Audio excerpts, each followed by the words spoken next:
지금 받는 에너지가 있다고 했어요. 그렇죠? 그리고 우리는 받는 것들을 반사시킨다 그랬어요.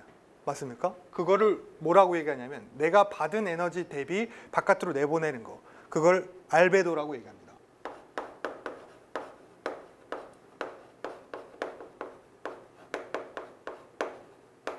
알베도는요, 들어오는 입사 에너지 대비 바깥으로 나가는 반사 에너지에 비해요. 그러니까 반사 에너지 대비 입사 에너지 라는 거죠. 지구의 평균적인 알베도는 몇 %라고 보냐면 조금씩 다릅니다만 한 31에서 35% 정도 된다고 봅니다. 반사되는 수치가 한 이 정도 된다는 거죠. 그러면 흡수가 되는 것이 있고 반사가 되는 것이 있다는 얘기예요. 그래서 우리는 알베도는 무엇에 영향을 받냐면 지형의 영향을 받고요. 그리고 세계의 영향을 받게 됩니다. 반사가 크다는 얘기. 그러니까 들어오는 입사 에너지 대비 반사가 너무 많다. 추워요, 안 추워요? 춥다는 얘기죠. 내가 열을 에너지를 흡수하지 못하고 다 반사만 하는 거니까. 반사는 거의 안 되고 들어오는 에너지만 많아요. 입사 에너지만 많아요. 그럼 추워 덥다는 얘기죠. 그러니까 두 개의 어떤 균형이 좀 필요로 한데 이런 경우는 반사가 많고 이럴 경우는 흡수가 많다. 이런 것들이 지형의 영향과 세계의 영향에 있다는 얘기입니다. 그러니까 세계의 영향이라는 건 얼음,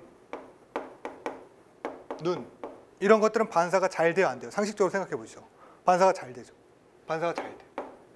얘가 반사가 잘 된다고 보는 거예요. 그러니까 알베도가 크다고 보는 거죠. 반사가 크다는 얘기는. 그리고요, 반사가 안 돼. 어떤 것들? 아스팔트.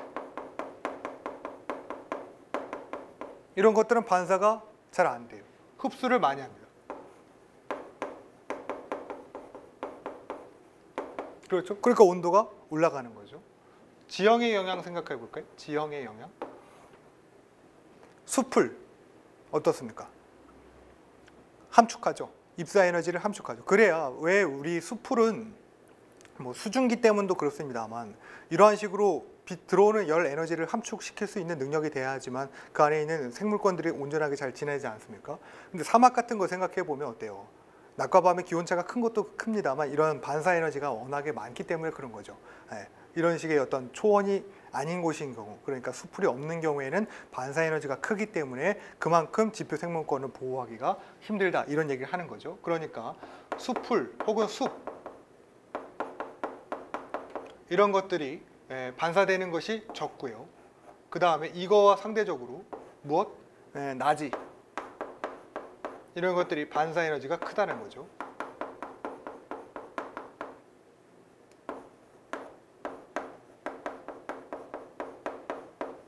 네, 이렇게 구분 지을 수가 있겠습니다. 자, 그러면 요것 때문에 생기는 일들이 생겨요. 이것 때문에 생기는 일들이 몇 가지 발생합니다. 무엇이냐면 제가 여기 아스팔트 이런 얘기도 했었고 그 다음에 나지, 그 다음에 숲 이런 얘기도 했었어요. 그러니 도시가 시골보다도 온도가 높은 이유, 그렇죠? 물론 건물들이 많아서, 그러니까 일반적으로 생각할 때 숲풀이 없어서 이런 것들도 있습니다만 몇 가지 이유가 있어요. 그리고 그것 때문에 발생되는 몇 가지 문제가 있습니다. 그걸 같이 설명을 드릴 겁니다. 자, 먼저 이렇게 떠올려 보셔야 돼요. 여기는 시골인데요. 제가 이거 뭘 그린 거냐면 수로가 있는 논밭을 그린 거예요.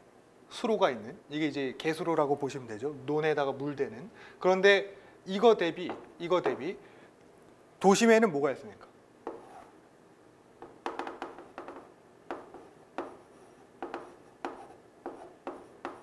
이런 게 있죠. 얘를 뭐라 그래? 도로가 있는 거예요. 그죠? 도로. 말장난이긴 합니다만 시골에는 수로가 있고 도심에는 도로가 있고, 그 다음에요.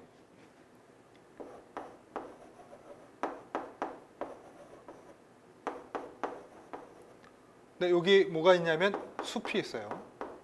시골에는 숲이 우거졌다는 얘기인 거죠. 그런데 도시에는 뭐가 있습니까?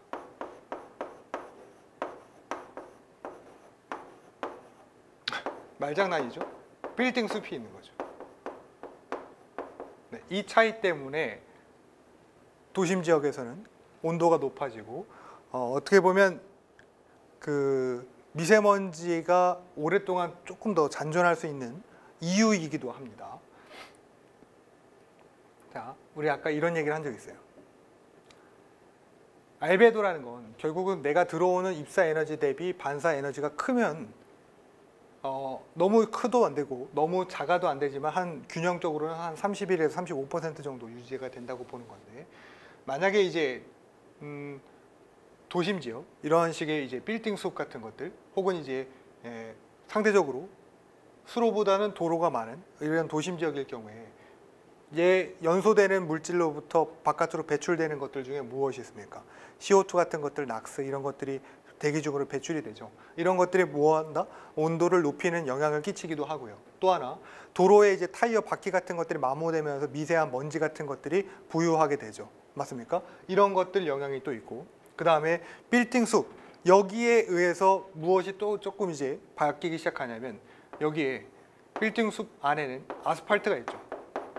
아스팔트는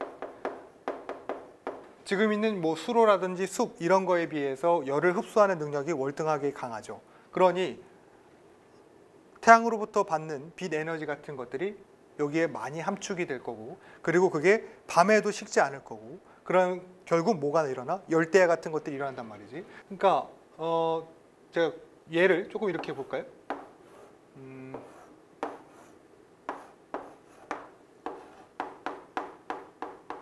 태양 에너지가 있어요. 얘네들 이제 건물 같은 거, 우리 이제 고층 건물 같은 거 보시면 알겠지만 이제 뭐 유리창으로 되어 있는 것들 많지 않습니까? 그럼 이제 태양 복사 에너지가 내려올 때 얘로부터 이제 난반사 같은 것들이 되는 거죠. 이런 식으로 빛이 어느 일정 부분으로 들어오지 못하고 이런 식으로 빛이 전달되면서 열이 전달되는 거죠. 그리고는 어디에 쌓이기 시작합니까? 이 바닥에 있는 아스팔트에다가 열이 가득가득 쌓이게 됩니다. 문제는 열이 가득 쌓인다고 하더라도 우리 아까 논밭 같은 경우, 시골 같은 경우에도 거기에 오염물질이 있거나 혹은 이제 열이 있거나 그러면 이제 주변에 어떤 방해물질이 없다고 하면 주변 바람이 불면 그런 어떤 좀 더위가 해소되기도 하고, 그 다음에 이제 수로 같은 것들이 있으니까 물 때문이라도 좀 더위를 식혀주기도 하지 않습니까? 그런데 여기는 아스팔트뿐, 그 다음에 고층 건물뿐이기 때문에 물도 없죠. 왜 물이 없어요? 이런 고층 건물을 지으려면 대부분이 이제 아스팔트는 건물을 지으려면 콘크리트, 그러니까 철근 콘크리트 구조를 짓게 되는데 그냥 이렇게 세우면 돼요? 그냥 여기 바닥에서 이렇게 세우면 안 되죠. 대부분 뭘 해줍니까? 터파기라는 걸 해준단 말이지. 이런 식으로 얘를 이제 지하실처럼 이렇게 만들어줘야 그 안에 이제 골조 같은 거 형성시킨 다음에 그 위에다 쌓을 거 아닙니까? 그러면 이제 이걸 그렇죠? 파는데 거기에 물 나와. 물 나오면 그거 물 가만히 냅두면 돼요? 안 돼요? 안 되죠. 그거 다 이제 펌프로 빼내야 준단 말이에요. 양수 처리한다는 거죠. 그리고 우리는 그 공간을 뭘로 써요? 지하 주차장, 지하실 뭐 이런 식으로 씁니다. 그렇게 해야 건물이 좀 안정적으로 위층으로 올라갈 수 있기 때문에 그래요. 그런데 그럼으로써 집안 내에 뭐가 없어지는 거예요? 물이 없는 거죠. 더위를 해소시켜 줄 수 있는 것들이 좀 적어지는 거죠. 건물을 지어야지 돼요. 그러니까 저런 나무 같은 거 주변에 있으면 돼, 안 돼? 없어야죠. 도로 같은 거 만들어야 돼. 이거 없애야 되죠. 이러한 식의 것들로 자연적으로 이제 빛을 반사시킬 수 있는 그 어떤 요인들을 하나씩 제거시켜 나가다 보니까 결국은 악영향이 계속적으로 지속될 수밖에 없다는 얘기예요. 또한 열이 지금 이런 식으로 난반사 된다 그랬죠. 아스팔트라 그랬죠. 얘 흡수 많이 한다 그랬죠. 복사 에너지를. 반사가 되지 않습니다. 이 건물, 여기 주변에 있는 건물들, 그러니까 여기 있는 더위들 바깥으로 좀 보내고 싶어요. 자, 여기에 더위가 있어요. 더위인데 어딘가 나가고 싶어요. 이렇게 바깥으로 배출하고 싶단 말이죠. 이렇게 바람이 와서 쓸어주면 되는데 주변에 이런 식으로 고층에 건물들이 따닥따닥따닥 들어막혀 있어. 그럼 얘가 나가질 못해. 왜냐면 그냥 그럼 사이사이로 나가면 되는 거 아니에요. 나가기만 합니까? 들어올 수도 있어야 될 거 아니에요. 그러니까 다른 곳에서 이런 식으로 메꿔주기 때문에 정체되어서 바깥으로 열이 확산되지는 못하는 거죠. 바람길이 막혔다고 보면 되는 겁니다. 바람길이 없어요. 나갈 공간이 없어. 그러면 얘네들은 지표에 열이 가득 차면 우리 공기 분자들이 움직임이 왕성해지면서 상층으로 올라간다고 했었나요? 얘네들이 올라가는 거예요. 슬슬슬슬 올라가. 나갈 길이 없으니까 그냥 위로 올라가는 거죠. 이렇게 위층으로 올라갑니다. 얘로 올라가요. 그러면 이 공간 내에 모든 공기들이 위로 상승을 하게 되면 주변으로부터 뭔가 메꿔줘야 되죠. 그런데 전부 다 건물이니까 이 공간 내에서 메꿔주는 것이 아니라 시외곽 지역, 그렇죠? 그런 부분에서부터 바람이 들어와서 메꿔주려고 합니다. 이렇게 들어와요. 바람이 이런 식으로 외부에서 유입이 되는 거죠. 자, 외부에서 유입이 되는데 얘네들 상층으로 올라가면 갈수록, 이 뜨거운 열기에 있는 것들 상층으로 올라가면 갈수록 위에는 냉각되어 있죠. 여기 위에 부분은 지표 상층부로 올라가면 갈수록 이쪽 부분은 냉각을 유발하니까 지금 같이 빨려 들어와 있는 이 바람들이 함께 올라가다가 여기서 순환을 합니다. 왜? 여기 위에는 냉각이 돼 있으니까 부피가 줄어들고 무게가 상대적으로 무거워지니까 떨어지잖아요. 그러니까 여기 위에는 올라갔던 기류들이 다시 타고 내려와. 이런 식으로 이렇게 다시 타고 내려와. 그러면서 바깥에서부터 불어왔던 바람과 편승을 합니다.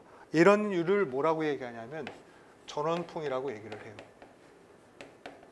그러니까 사실은 내가 여기 지표의 에너지가 받으면서부터 고기압으로 점점 쌓이죠. 그러면 상대적으로 이 밑에 부분이 저기압이 되니까 다른 부분에서 이 부분을 채워주기 위해서 들어오는데 그 부분과 편승해 갖고 자꾸 외부로는 빠져나가지 못하고 그 더웠던 게 자꾸 악순환이 반복되는 거, 이걸 우리가 전원풍이라고 얘기를 해요. 그리고 윗부분은 갑자기 냉각이 되잖아요. 그러니까 뭔가 내려올 때 멍해집니다. 공기 분자들이 여기서 막 활발하게 움직였다가 먼지들도 막 활발하게 움직였다가 여기 부분에서는 약간 멍해지는 거예요. 그러니까 여기 위에는 뭘 뿌리고 올라가요. 뭘 뿌리고 그냥 흩어지는 거예요. 여기 위에는 먼지 같은 것들을 여기다 흩뿌리는 거예요. 여기다 흩뿌리고 다시 돌아오는 겁니다. 자, 이 먼지들 때문에 우리가 시정거리가 나빠져 안 나빠져? 나빠지죠. 그죠? 그리고 자욱하게 지붕처럼 가리고 있잖아요. 그걸 우리가 뭐라고 얘기하냐면, 여기를 잠깐 지울까요? 얘를 우리가 뭐라고 얘기하냐면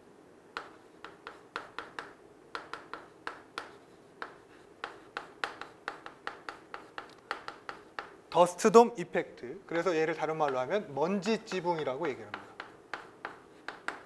먼지 지붕이라고 얘기를 해요. 야, 여기에 먼지가 있으면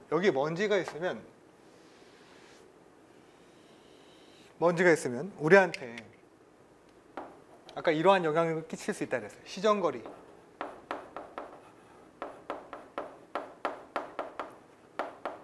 감소시키고요. 그렇죠? 그 다음에 아주 만약에 먼지가 진짜 자욱할 경우, 아주 이거 막 화산재처럼 뒤덮을 경우 빛을 산란시키죠. 우리한테 들어와야 되는 입사 에너지를 전부 다 차단하기 때문에 굉장히 추워질 수도 있습니다. 그리고 또 하나, 원래 비가 내리는 건 습도가 높은 상태에서 그 물의 어떤 수분기 같은 것들이, 입자 덩어리들이 어딘가에 이제 밀집이 되어서 응결된 다음에 떨어지는 거잖아요.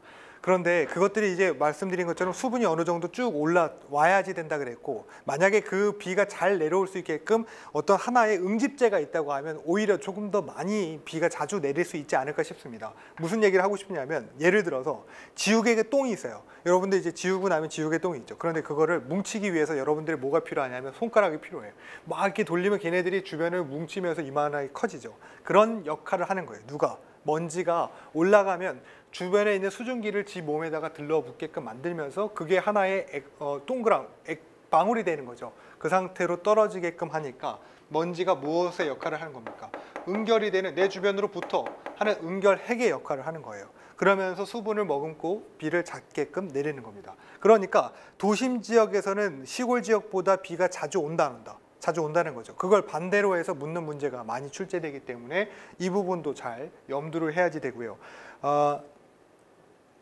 도심 지역, 그러니까 대도시 지역을, 그러니까 주변 반경 10km 이내에서 비도 잦게 오고 계속적인 열대 현상이 일어나고 온도가 지속적으로 상승하는, 그리고 나중에는 위쪽의 공기가 뜨거운 열만 올라가기 때문에 상층부에는 온도가 뜨겁고 하층부에는 주변에 있는 바람이 메꿔주면서 여기가 찬바람 혹은 여기가 이제 뜨거운 바람, 왜냐하면 이제 낮과 밤이 바뀌게 되니까요. 우리가 이건 기온 역전 파트 할 때 배우실 텐데, 결국 그렇게 되면 상층부의 열이 뜨겁고 하층부의 열이 차가운 상태의 기온의 역전 현상이 일어나면서 대기층이 안정되어서 여기 있는 오염물질들이 장시간 체류하게 되는 기온의 역전도 일어나게 됩니다. 이런 현상들이 일어나는 것들을 우리가 뭐라고 얘기하냐면 열섬 현상이라고 얘기를 해요. 그래서 다른 말로 하면 히트 아이슬란드 이펙트라고 얘기합니다.